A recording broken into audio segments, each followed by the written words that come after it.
para diretso na ang bangon at trabaho na agad-agad. Iaarangkada na namin ang mga balitang kailangan mo. Ibibigay na namin ang mga impormasyong pinaka-latest, pinakabago, pinag-uusapan, trending, viral. Arangkada Balita live sa DWIZ Metro at Mega Manila, DWIZ News FM regional stations. Naka-live din sa lahat ng DWIZ Digital News account, Facebook, YouTube at DWIZ News website. At panoorin din ang live nationwide sa Aliw 23 Free TV. Arangkada Balita. Arangkada na sina Drew Nasino at si Ate Juday Judith Estrada Larino. Gising ang morning mo sa Arangkada Balita.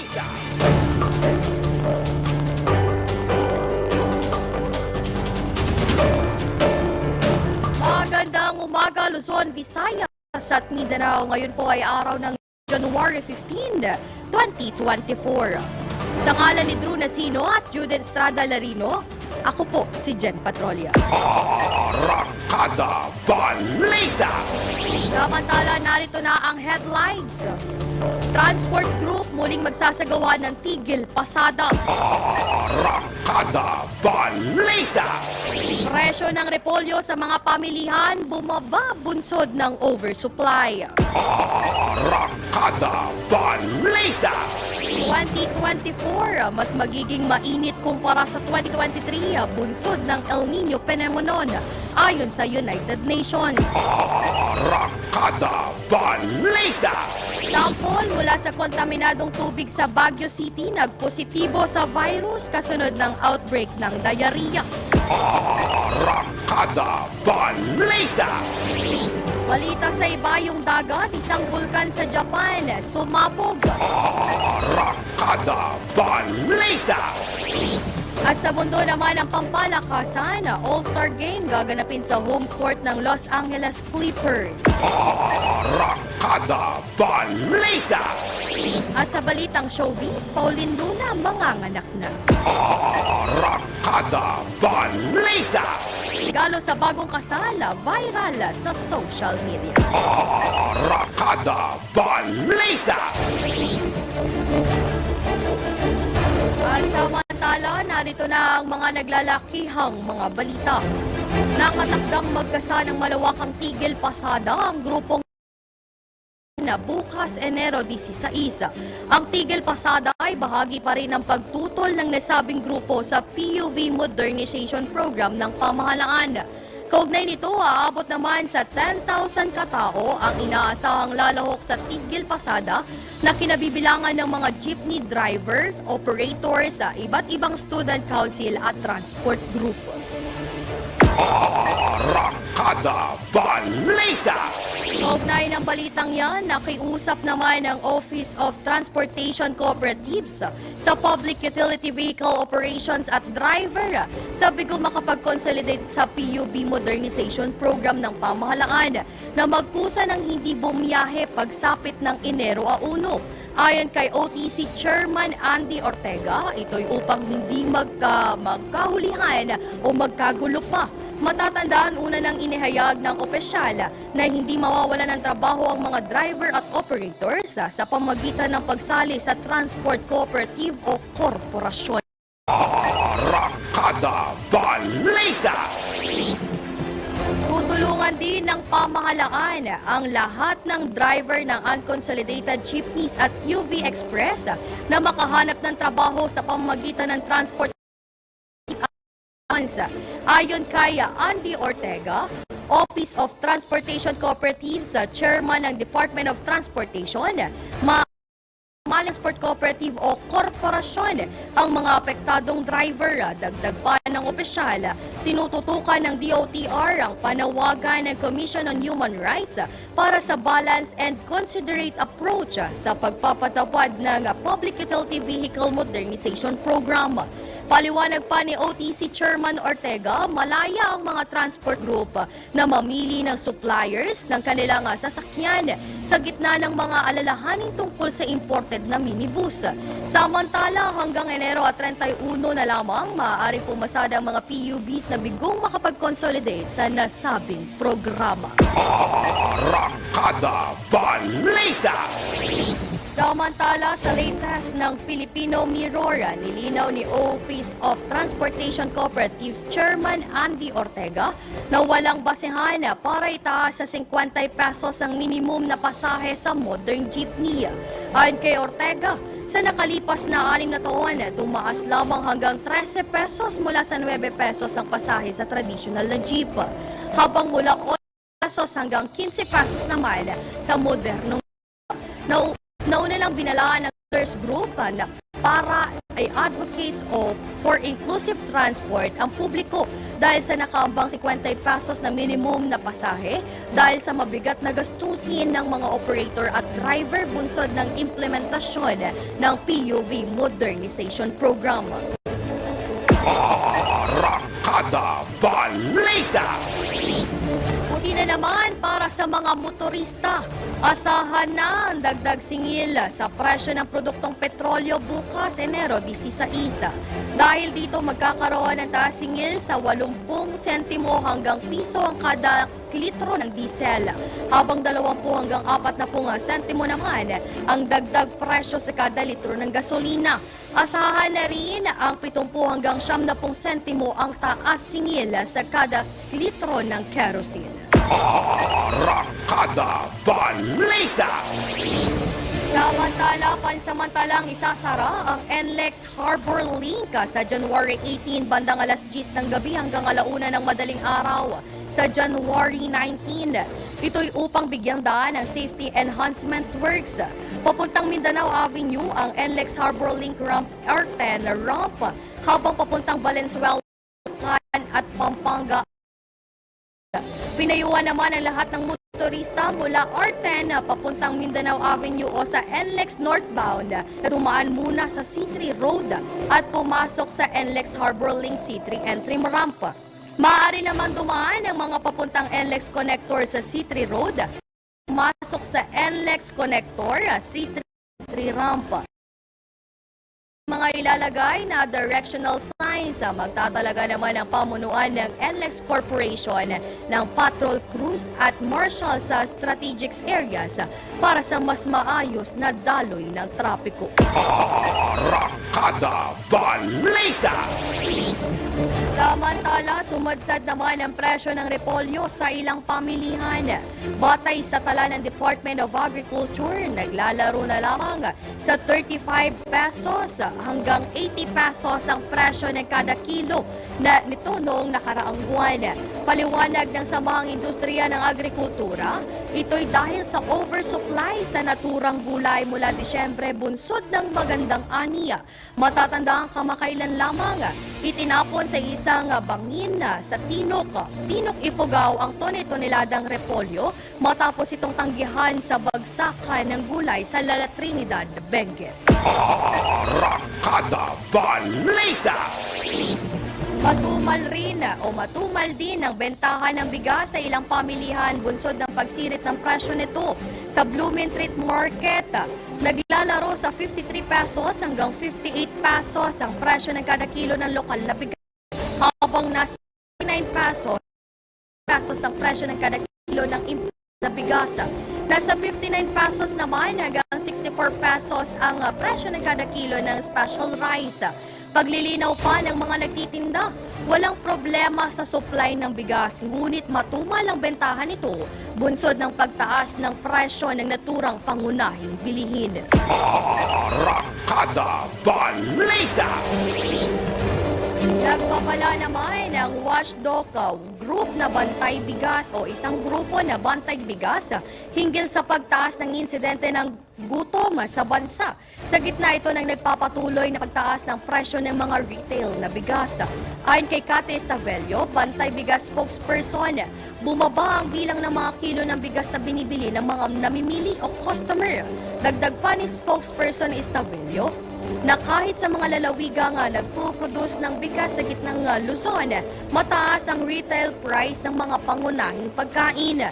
Binigyan din pa ng tagapagsalita na nakakabahala na umabot na sa 54 pesos ang pinakamababang presyo ng regular milled rice, habang 62 pesos naman ang kada kilo ng imported rice. Dagdag pa ni spokesperson Estavello, kung walang gagawin ng pamahalaan, madadagdagan nagugutom na Pilipino. Binanggit din ng opisyal na nabigo ang National Food Authority na gamitin ang 9 billion pesos na pondo nito upang bilhin ang palay ng mga magsasaka dahil sa mataas na standard nito. Arangkada Balita! Nangangamba ang ilang magsasaka sa bayan ng San Ildefonso, Bulacan matapos hindi makapagtanim ng palay dahil sa epekto ng El Nino phenomenon. Ayon sa Municipal Agriculture Office, nasa 10% ng mga magsasaka sa nabanggit na bayan ang hindi nakapagtanim ng palay. Kaya't pangamba ng mga ito, posibleng hindi maabot ang mahigit 4 na metriko toneladang ani tuwing dry season. Sa ulat ng Department of Agriculture, nasa 275,000 hektarya ng palayan ang tinatayang maaapektuhan ng El Nino sa bansa. Arangkada Balita! Nabawasan naman ang mga baybaying apektado ng paralytic shellfish poison o toxic red tide sa Visayas at Mindanao. Ayon sa Bureau of Fisheries and Aquatic Resources, apektado pa rin ang red tide ay ang Dawis at Paltag-Bilaran City sa Bohol, Dumaguilis sa Bay sa Zamboanga del Sur, Lianga Bay sa Surigao del Sur at San Benito sa Surigao del Norte. Nagpositibo ang mga nabanggit na lugar sa toxic red tide mula sa mga nasuring baybaying dagat. Dahil dito, paalala ng BIFAR sa publiko na hindi paligtas sa human consumption ng mga shellfish at iba pang lamang dagat sa mga nabanggit na katubigan. Arangkada Balita! Nagbabala naman ang United Nations na posibleng mas magiging mainit o mas mainit ang taong ito dahil sa epekto ng El Nino kumpara sa 2023. Ayon sa UN's World Meteorological Organization, tuwing Hunyo at Disyembre nakatakda ang monthly temperature records at maaaring magpatuloy ang pattern nito bunsod ng El Nino weather phenomenon. Sa pag-aaral ng US National Oceanic at Atmospheric Administration, merong isa sa tatlong tsansa o isa sa may posibilidad na mas magiging mainit ang 2023 kumpara sa 2023 at ang 99% na katiyakan na isa ay ang 2024. Naniniwala naman si NASA climatologist Gavin Smith, director ng Goddard Institute for Space Studies, na mas mataas pa ang tsansa kung saan merong 50% na posibilidad na magiging mainit habang 50% din na posibilidad na magiging malamig naman ang klima.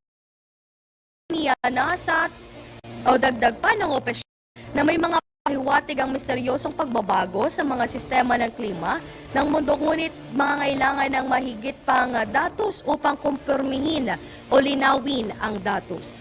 Arangkada Balita! Inaasahan namang makakaranas ng tagtuyot ang 26 na probinsya, kabilang ang Metro Manila sa katapusan ng Pebrero dahil ito sa epekto ng El Nino phenomenon. Ayon sa Pag-asa, kabilang sa mga maapektuhang lugar ay ang Abra, Benguet, Ifugao, Kalinga, Apayao, Mountain Province, Ilocos Norte, Ilocos Sur, La Union, Pangasinan, Cagayan, Isabela, Nueva Vizcaya, Quirino, Bataan, Nueva Ecija at Pampanga. gayon din ang Negros Occidental sa Visayas at Basilan sa Mindanao. Una naman tiniyak ng Metropolitan Water Works and Sewerage System sa mga residente na Metro Manila na maaaring o sapat pa rin ng tubig o mayroon pa rin sapat na supply ng tubig sa Metro Manila mula sa Angatam. Arangkada Balita! Samantala, labas muna tayo ng himpilan. Kontrobersyal na presentasyon ng Tanulog Festival, ikinadismaya ng isang mambabatas. Iatid ng balitang yan ni Patrol 11, Tina Nolasco. Ikinalungkot ni Office of Deputy Speaker Budgie Vataman ang hindi naakmang representasyon sa isayan ng Bangsamoro sa naging presentasyon ng Cebu Technological University o CTU sa Sinulog Festival nitong linggo. Ayon kay Taman, bagamat kahanga-hanga ang galing at talent ng mga kabataang nakibahagi sa nasabing performance at maganda naman ang intensyon ng lahat ng lumahok sa naturang sayaw, nais lamang anyang ay tama ang konteksto at nilalaman ng nasabing dance performance kung saan makikita sa mismong magasayaw ng mga taga-CTU na hawak-hawak nila ang imahe o rebulto ng Santo Niño na simbolo ng pananampalatayang Katoliko. Dahil dito pagnilinaw ng kongresista, walang kahit anong credible o opisyal na historical account na ang mga mamamayan ng Bangsamoro ay napailalim sa colonial rule ng mga Kastila. Git nito, ang mapang kultural na pagdatanghal ay dapat na mabusising sinisiyasat, lalo na kung ang magasagawa nito ay hindi taga-riyon kung saan sila magtatanghal. Mahalaga rin ani Ataman ang wastong pagkilala sa kasaysayan ng anumang sining, kultura, lalo na sa isang pagdiriwang tulad ng Sinulog Festival na pinagbubunyi ang pagkakaiba-iba ng mga kultura sa ating bansa. Dagdag pa ng mamabatas, dapat ay maging aral na ito sa mga susunod na magtatampok tungkol sa kultura ng mga mamamayan sa Bangsamoro at araling mabuti ang sining o tradisyon na nailabas. Sa pamagitan nito, ani Hataman, titiyak na may paggalang, tama at positibong nakaambag ito sa pag-unawa sa mayamang pamana ng Pilipinas. Mabatid na una ng humingi ng paumanhin ang universidad ukol sa nasabing presentasyon at tiniyak na pinahalagahan at iginagalang nila ang mayamang pagkakaiba ng kultura at reliyon sa komunidad kabilang na ang malaking kontribusyon ng Muslim community. Ito si Patrol 11, Tina Nolasco para sa Impilang Metodong Lakas DWIZ, nagbabalita ng tama, naglilingkod ng tama. Arangkada Balita! Maraming salamat Patrol 11 at Tina Nolasco. Samantala, mga tsuper at operator na sumailalim sa franchise consolidation, papayagan pang gumamit ng mga 5 sasakyan sa susunod na buwan. Iatid na balitang yan ni Patrol 30, Jelly Mendez. Maaari pa rin gumamit ng mga lumang sasakyan sa susunod na buwan ang mga tsuper at operator na sumama sa franchise consolidation. Ito ang binigyan din ni Office of Transportation Cooperatives Chairman Andy Ortega na papayagan pang makapasada ang mga jeepney driver hanggat hindi pa sila nakakapagpalit ng mga bagong makina o yung tinatawag na Euro 4 at Euro 5. Inihayag ni Chairman Ortega na hanggang sa susunod na taon ang mga lumang sasakyan dahil unti-unti ang kanilang ginagawang hakbang para sa mga pampublikong transportasyon. Bukod pa dito ay sinabi ng opisyal na patuloy pa silang naghahanap ng mga lokal na manufacturer upang magtuloy-tuloy ang pagpapatupad ng PUV Modernization Program. Layo nitong maging reliable, ligtas at mas komportable ang biyahe ng mga sasakyang gagamitin sa buong bansa, partikular na sa Metro Manila. Ito si Patrol 30 Jella Mendez nagulat para sa Impilang Metodong Lakas sa DWIZ, nagbabalita ng tama, naglilingkod ng tama. Kapag may bagong balita, naka-on-air agad-agad DWIZ Patrol Report! Sa iba pang detalye ng mga balita, nakapagtala ng pinakamalamig na temperatura ang National Capital Region kahapon para sa taong 2024. Ayon sa Pag-asa, nakaranas ng Science Guarded Quezon City ng temperaturang 20.2 degrees Celsius, habang 12.8 degree naman Celsius sa temperatura naman ang naramdaman sa Baguio City. Ang malamig na temperatura ay bunsod ng Northeast o Amihan. Dahil dito na mararanasan sa mga susunod na araw. Arangkada Balita! Ibinunyag naman ng lokal na pamahalaan ng Baguio City na nagpositibo ang ilang stool sample sa norovirus at sapo virus na iniugnay sa pananakit ng tiyan. Ayon kay Acting City Health Officer Dr. Celia Brillantes, kasunod ito ng isinumiting stool sample sa Research Institute for Tropical Medicine mula sa Baguio General Hospital na isinailalim sa gastrointestinal at virological testing. Paliwanag pa ng eksperto, 10 stool sample ang isinumite at 5 rito ang nag-positive sa norovirus. Nangangahulugang 50% at 3 out of 1 o 10% o 30% ang nagpositibo sa sapo virus. 2 sample rin ang nagpositibo sa norovirus at sapo virus. Gayunman, iginiit ng eksperto ng mga ito ay hindi pa rin tiyak ng mga resulta upang matukoy ang pangunahing pinagmulan ng kontaminasyon dahil sa mas maraming testing na isinasagawa. Arangkada Balita! Mahihirapan naman na makausad sa ngayon ang People's Initiative para amendahan ang saligang batas. Ito ang paniwala ni dating Supreme Court Associate Justice Adolfo Ascona hinggil sa issue. Ayon kay dating Associate Justice Ascona, hindi birong mapapirmang 12% ng mga botante upang maisulong ang charter change dahil kulang pa ang panahon para magawa ito. Binanggit pa ni dating Justice Ascona na nakasaad sa desisyon ng Korte Suprema sa Santiago versus Commissions on Elections noong 1997 na hindi sapat ang initiative at referendum na upang maamyendahan ang 1987's Constitution. Arangkada Balita! Kaugnay ng balitang yan, maaaring mapawalang bisa ang mga lagda sa People's Initiative para maamyendahan ang saligang batas.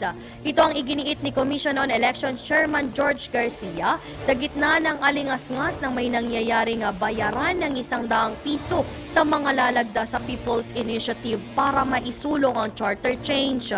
Paliwanag pa ni Chairman Garcia, ito'y kung mapapatunayan na nagkaroon talaga ng bayaran sa mga lumagda sa naturang petasyon. Dagdag pa ng Paul Body Chair, maaari ring makasuhan sa paglabag sa malversation of public funds ang mga nasa likod ng People's Initiative kung mapapatunayan na kanilang ginagamit ang pondo ng gobyerno para maisulong ang tsa-tsa. Tiniyak naman ni Chairman Garcia na magiging masusi ang COMELEC magiging mabusisi ang COMELEC para makumpirma ang mga lagda sa People's Initiative upang maamyendahan ang saligang batas. Arangkada Balita! Isulong din ang political reforms bukod sa economic reforms sa charter change. Ito ang panawagan ni political analyst Edmond Tayaw kaugnay sa pinag-uusapang pag-aamyenda sa saligang batas. Ayon kay political analyst Tayaw, hindi magiging epektibo ang reforma sa ekonomiya kung walang mangyayaring political reforms. Para naman kay Ateneo de Manila University School of Government Dean Randy Tuyanyo, mahirap magkaroon ng consequences sa economic reforms o sa tsa-tsa kung bigong matiyak na matutugunan o natutugunan ng mga political institution ang pangangailangan ng mga mamamayan. Arangkada Balita! Babalik po ang Arangkada Balita at samantala narito na ang mga naglalakihang pang mga balita. Huwag ibenta ang konstitusyon ng Pilipinas para sa 100 piso. Ito ang binigyan diin ni Senador Amy Marcos kasunod ng ulat na meron pa ng signature campaign sa pagsusulong ng charter ng initiative. Sa DWIZ, umaasa ang senador na Pangungunahan nito ang investigasyon ng Senado kaugnay sa umano'y suhulan para suportahan ang pagbabago ng 1987's Constitution. Matatandang sinuportahan ni Coco Pimentel ang isinumiting resolusyon ng senador hinggil sa nasabing usapin. Paliwanag pa ni Senador Amy Marcos, hindi ito solusyon sa gutom, kahirapan at kawalan ng trabaho. Giit pa ng senador, sa ligang batas na siyang puso't kaluluwa ng ating bansa ang pinag-uusapan kung kaya't huwag ibenta para lamang sa murang halaga. Arangkada Balita!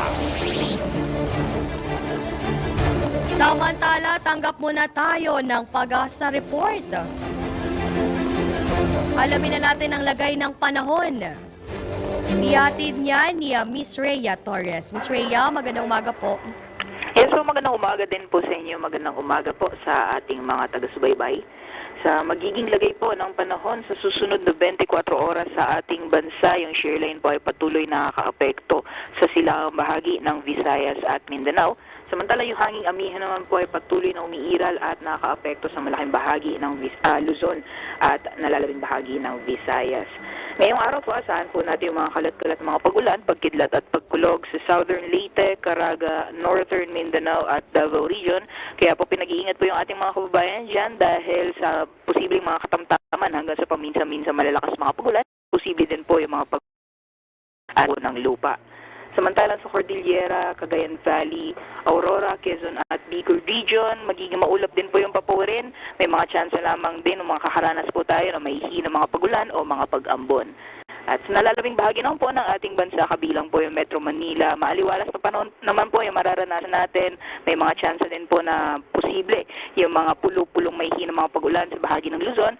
At sa nalalabing bahagi naman po ng ating bansa, mga isolated rain showers or thunderstorms, kadalasan sa hapon o sa gabi, ang mararanasan. At sa ngayon po, wala naman tayong binabantayan na low pressure area o bagyo sa loob at labas ng ating Philippine Area of Responsibility. Kaya asahan pa rin po natin magpapatuloy yung generally fair weather conditions sa malaking bahagi ng ating bansa. Ngunit hanggang bukas po, posible pa rin yung mga pag-ulan sa bahagi ng eastern section ng Mindanao area.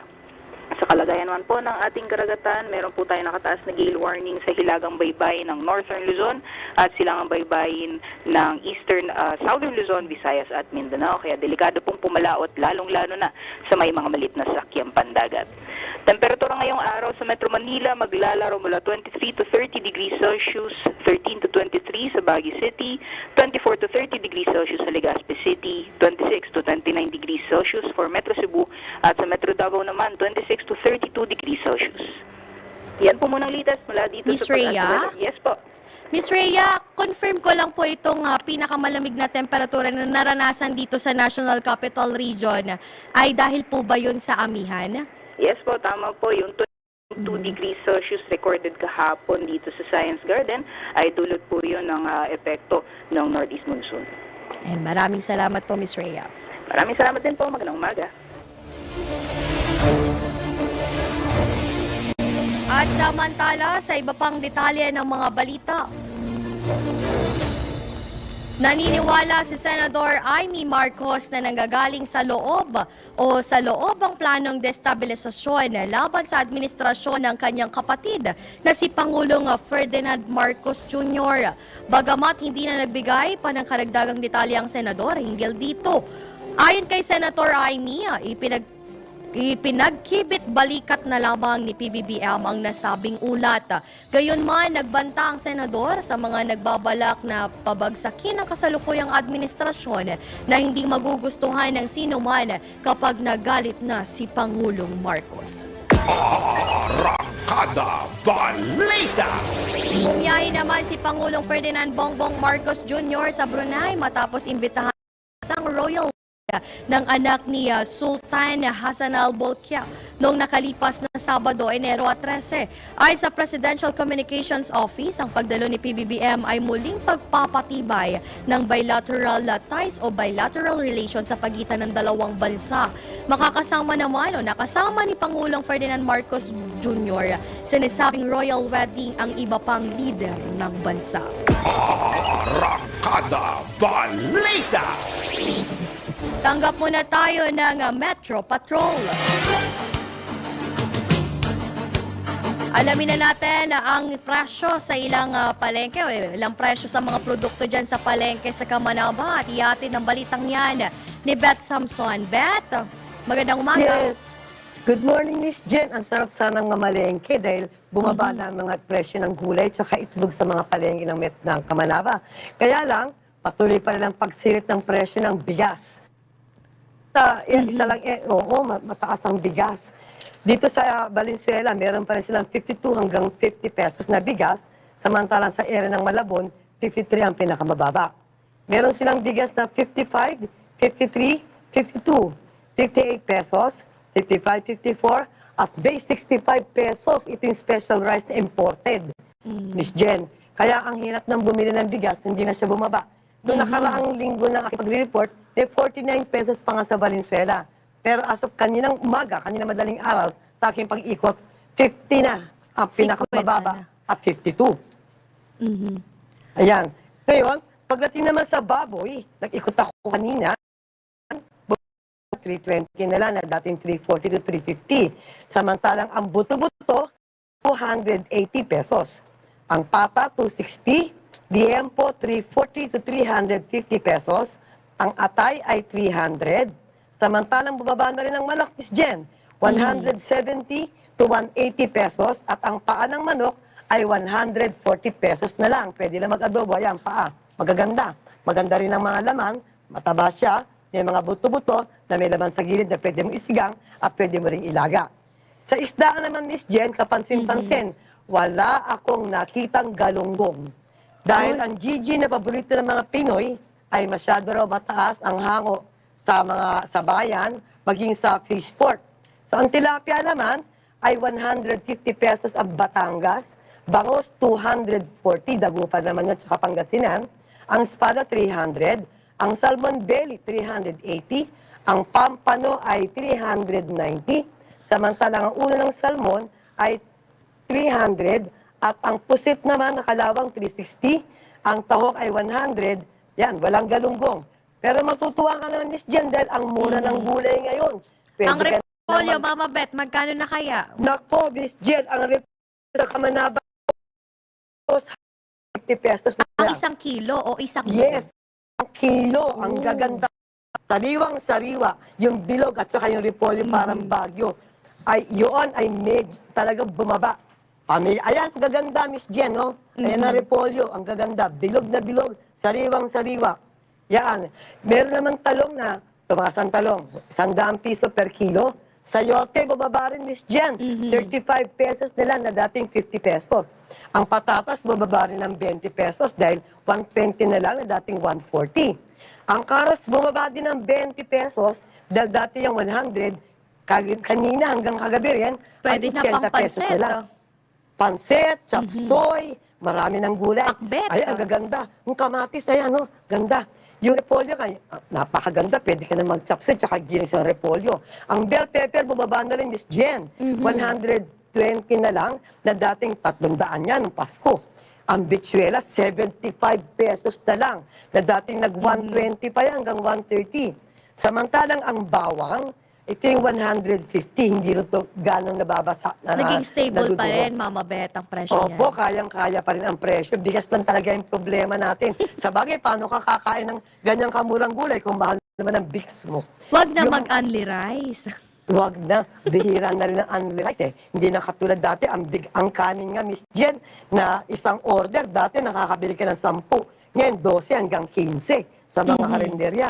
Yung sibuyas, meron na rin 140 to 150 sa kapulayan.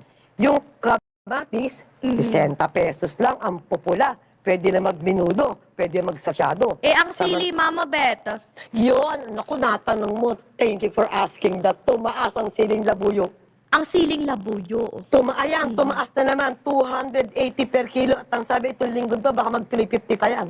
Nako. Kaya magbibigay sila ng porting 3 piraso, 5 piso. Yung siling pamaksiw na yan, 100 yan per kilo. Yan, ginagawan dynamite yan. Sarap yan, di ba? No? Dynamite. Kalamansi, 70 per kilo. Gaganda rin ang sibuyas, Miss Jen. Ayan, patuloy tayo nagmamonitor sa ating presyo ng palengke. Ako pa rin si Beth Samson, ang nag-iisang palengke queen ng DWIZ at Aliw 23. Miss Jen, nagbabalita ng tama, naglilingkod ng tama, at syempre, nagbabudget ng tama. Yun. Maraming salamat, Mama Beth Samson.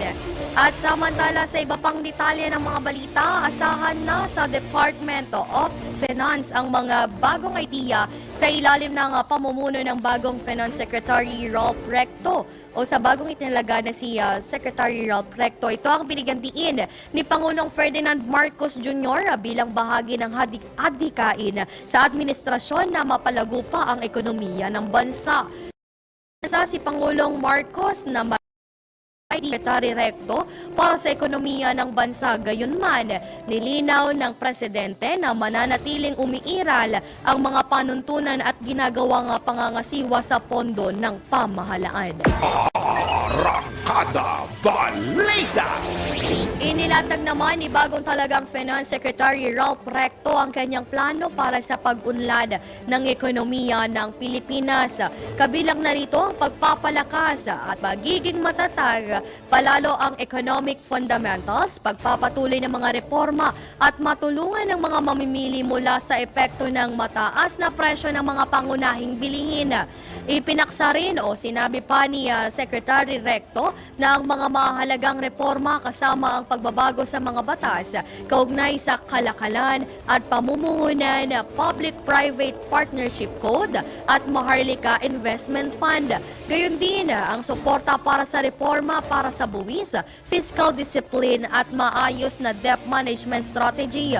Samantala, kinilala rin ni Secretary Recto ang mga ginawa ni dating Finance Secretary Benjamin Jokno sa ahensya. Arangkada Balita!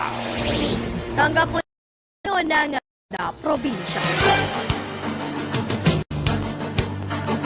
National top 2 most wanted person na napasakamay na ng mga otoridad. Iyahatid ng balitang yan ni Ronald Idol Domingo. Ronald, magandang umaga. Magandang umaga. Napas ng otoridad ang tinaguri ang Regional Top 2 Most Wanted Person dahil sa kaso nitong panggagahasa na may tatlong bilang. Ang naturang suspect ay kilala bilang si alias Arnel, 21 anyos, binata, welder at residente ng Cabanatuan City. Inaresti ito sa bisa ng warrant of arrest na walang nairekomendang piyansa ang korte para sa kanyang pansamantalang kalayaan. Ang nasabing warrant of arrest ay isinilbi ng pinagsamang pwersa ng Piat Police Station sa panguna ni Police Major Dennis Matias sa Chief of Police kasama ang Cabanatuan Police Station, Provincial Intelligence Team Nueva Ecija, Regional Intelligence Unit 3, 303rd Maneuver Company ng Regional Mobile Force Battalion 3, Provincial Intelligence Team ng Cagayan at sa pamanguna ni Police Lieutenant John Estrada. Dinala rin ang suspect sa Cabanatuan City Police Station para sa tamang disposisyon. Ito ang Ronda Patrol, Ronald Idol Domingo, nag-uulat para simpilang may tunong lakas, DWIC, nagbabalita ng tama, naglilingkod ng tama. Arangkada Balita! Maraming salamat, Ronald Idol Domingo. Arangkada Balita! Wala namang balak ang Commission on Elections na palawigin ang deadline ng paghahain ng mga party list group na manifestation para makasali sa 2025 elections.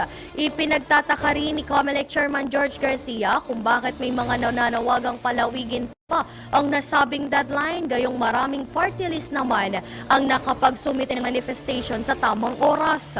Batay sa tala ng COMELEC, nasa 106 na party list ang nakapagsumite ng manifestation of intent to participate bago ang December 29 deadline nito.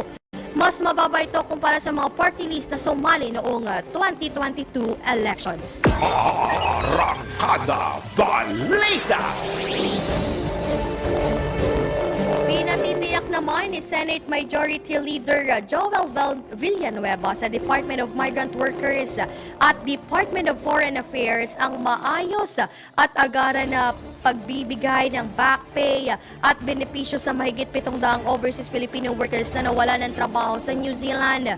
Binigyan din ni Senator Villanueva na ayaw niyang maulit muli ang pinagdaanan ng 10,000 OFW mula Saudi Arabia na hinihintay pa rin ang kanilang back wages mula noong 2015. Nanawagan ng mambabata sa DMW at TFA na i-represent nito ang mga OFW sa pamahalaan ng New Zealand at sa kumpanyang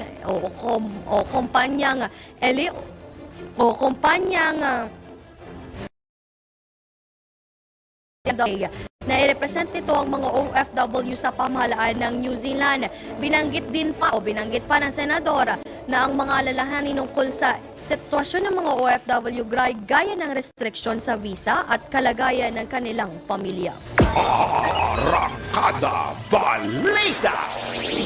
Patuloy nakikipag-ugnayan ang Department of Migrant Workers sa mga employers sa New Zealand na handang tanggapin ang mga overseas Filipino workers na nawalan ng trabaho. Ito'y matapos mabangkarote ang ELE Group of Companies sa naturang bansa.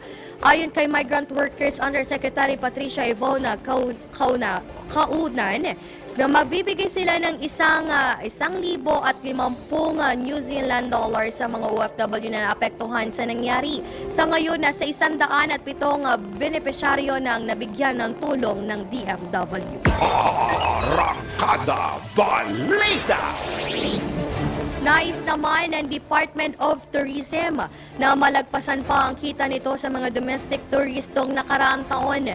Ayon kay Tourism Secretary Cristina Garcia Frasco, umabot na sa 1.5 trillion pesos ang kita ng DOT sa mga domestic visitor noong 2023. Kaugnay nito, sa tala ng DOT, umabot na sa 5.45 million ang dayuhang turistang nagtungo sa Pilipinas noong nakaraang taon. Kumpara sa 4.8 million na target ng departamento, iniulat din ng sekretaryo ng kalihim na nasa 5 milyong trabaho na ang kanilang nalikha sa tourism sector. Arangkada Balita! Umakyat naman sa mahigit 400 overseas Filipino workers mula Israel ang napauwi ng pamahalaan. Ito'y dahil sa matinding bakbakan sa pagitan ng Israeli forces at grupong Hamas. Ayon kay Migrant Undersecretary Patricia Ivona Kaunan, pinadali ng gobyerno ang pagpapauwi sa mga Pilipino. Una nang sinabi ng Department of Migrant Workers na nagbigay na ng mga tulong ang Overseas Workers Welfare Administration, Department of Social Welfare and Development at Technical Education and Skills Development Authority para sa mga nakauwing Pilipino. Arangkada Balita! Mga balitang dapat alam mo kahit sa labas ng bansa. DWIZ Balita sa ibang bansa. Sumabog ang isang bulkan sa Suwanos Island sa bansang Japan kahapon. Batay sa ulat, naganap ang pagsabog ng bulkan sa Mount Otake. Nagbabala naman ng Japan Meteorological Agency sa mga residente na iwasang pumasok sa danger zone ng bulkan. Samantala, walang naiulat naman na nasaktan o nasagatan sa nangyaring pagputok ng bulkan. Arangkada Balita! Sa mundo ng palakasan, ang latest malalaman sa DWIZ Sports News. Nakatakda namang ganapin sa home court ng Los Angeles Clippers na Intuit Dome ang 2026 All-Star Game. Dahil dito ilalatag na ni National Basketball Association's Commissioner Adam Silver at may-ari ng Clippers na si Steve Ballmer ang iba't ibang plano para sa All-Star Weekend sa Inglewood, California. Matatanda ang huling beses na ginanap ang All-Star Game at All-Star Weekend sa Los Angeles sa Staples Center noong 2018. Arangkada Balita! Ito na ang latest, bagong-bago, fresh na fresh, DWIZ Showbiz News! Ito inaasahang manganganak sa susunod na linggo ang aktres na si Pauline Luna. Pinaghahandaan na nito ni Paulina dahil maaaring maging cesarean ang panganganak nito gaya ng pagluwal niya sa panganay nilang anak ni Vic Soto na si Talia. Kwento ng aktres, ayaw na niyang ma-pressure kaya nagbakasyon muna sila ng ilang araw sa Hot Spring Resort sa Los Baños, Laguna na pag-aari ng kanyang magulang. Arangkada Balita! At sa ating viral news, viral sa Facebook ang isang bagong kasal dahil sa hanaper o ORCR ng sasakyan at deed of sales ng bahay at lupa ang sinabit sa wedding gown ng bride. Kalakip ng larawan ng mag-asawa, sinabi ni Kakay Brobe na hiyang-hiya naman ang nausong money cape sa regalo ng dalawa. Napasana all naman ng netizens kasabay ang pagbati sa bagong kasal.